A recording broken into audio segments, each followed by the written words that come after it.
How are you doing today, my friends? So I'm here again with you, and let's try today a new challenge. Again, I'm starting with watercolor. It will be the base, and when I will feel that I'm happy with the colors and placements of the objects, then I will continue with the ink. And everything's supposed to be very rough and sketchy and really loose. So let's start and see what happened today, because every time it's like a new challenge and you never know how it will finish. You never know will you be happy with that or not, with that result, and it's like a challenge. So I'm starting with my watercolor, very light colors, and I'm trying to get like first of all, my photo is a reference photo, is a just for reference, just for idea, just to give me that mood and the colors and forms and placements, and I can always change them, and I don't have to follow them 100%. It's just like a guideline, which is not necessary to be followed. But without that, I don't know, that will make me think million years to create something from my mind, and again, this never will be accurate, because that is reality on the photo. You see the realistic of things, how it looks like, and then you are just following your own imagination and your own rules, as opposed to if you didn't have any reference, then it kind of sucks, and you can create in your mind any architecture or something interesting from the other countries which you never even been. But you can always Google, and you can always Google map or travel in the world or just go to Pinterest and stuff. So anyway, I'm trying to get like a colors which I like, which might match the reference photo, but not necessary. Again, it depends from your mood, and this is the beauty of the loose sketching, because you don't have to follow 100%. You just follow your own mind. Like, for example, I decided to get this color, and then I thought, well, it's not bright enough, or it's like too bluish, but I like it, so why not to have that? Not necessary to have whatever is on the picture. So as you see, I'm trying to get like a darker places first, which will be more like guides for me of placements of the positions of the objects, like windows and edges of the buildings and steps and whatever it might be there. So the darker colors I'm using, like if you only had a pencil in your hands, the pencil and white paper, you would start from the lines right with that pencil. So for me, in this case, in these sketches with watercolor first, the darker colors go like if that was a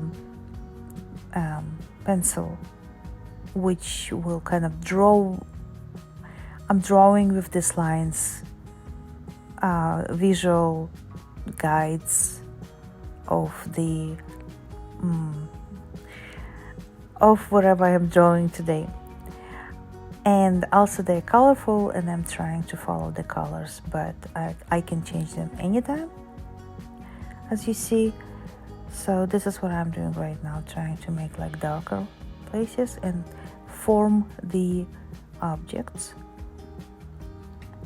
So after it dries, of course, usually watercolor gets much lighter than it was. So while I was watercoloring, I wasn't afraid to make it a little bit too dark, because I knew it will be lighter when it's dry. You see how light is right now, much different than it was before. So now when I start with my ink,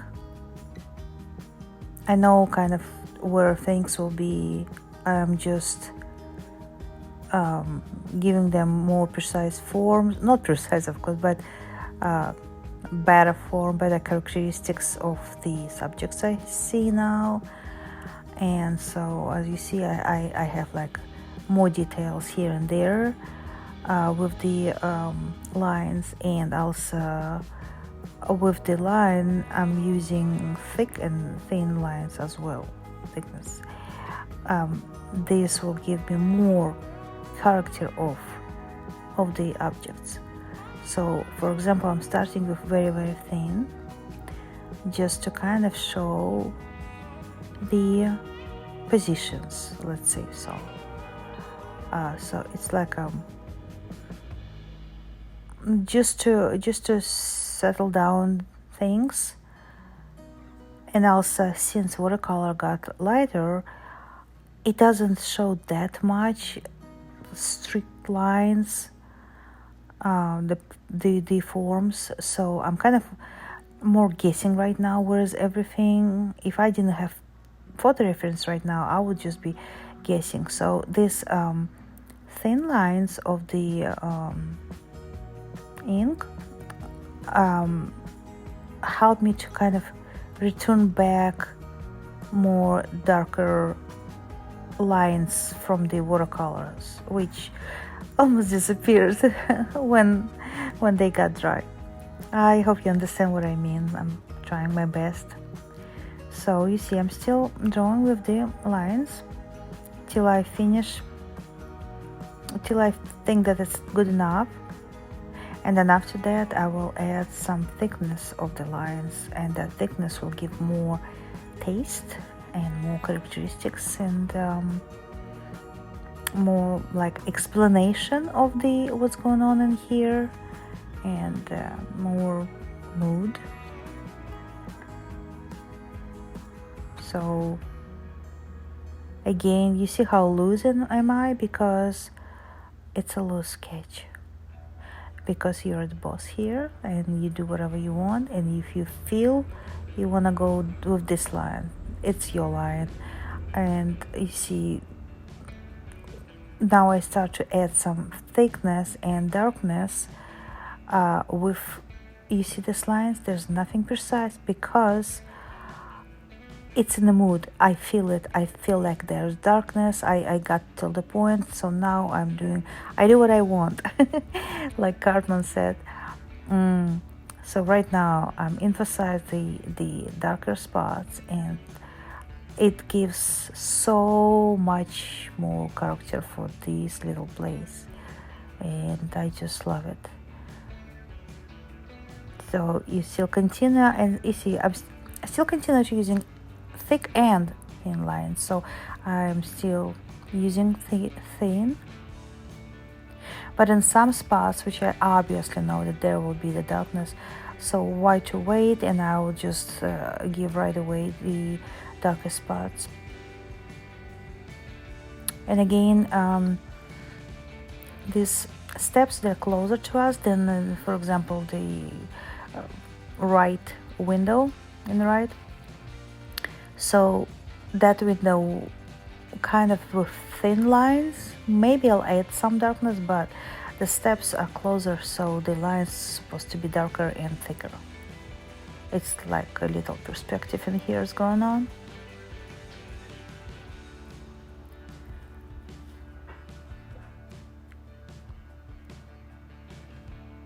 So you see, I'm starting to give some more darkness, but it's more like shades and describing the forms of that windows, but not too many details in there, because they are further. they are further than, for example, than the steps. Steps are closer. I gave some details. I gave some, I drew there some stone rocks, stones, paves. So even like a shades from the pavings, but I didn't give any too many details for that window on the right, because it's further, because it's not in our focus. In our focus is, let's say, that edge of the building and the steps and a little bit of this windows. So it's kind of, this is how kind of perspective works. Well, also again, you can do whatever you want, as long as you're happy with that, and as long as you think that it describes exactly what you're doing. Don't forget to sign your work like usual in the end. And don't forget to write me questions. What do you want me to explain next time? What do you want me to draw next time? And what technique you want me to explain you? Do you want me to continue in the same mood, or you want me to change and add something different? Do you like music or not? You want music louder or not? Anything, whatever you would like to add to my mind about my videos, please feel free and do it. So now I'm adding some whites for the highlights, and we are done. Thanks again for coming and for subscribing and for be patient with me. Thank you very much, and see you next time.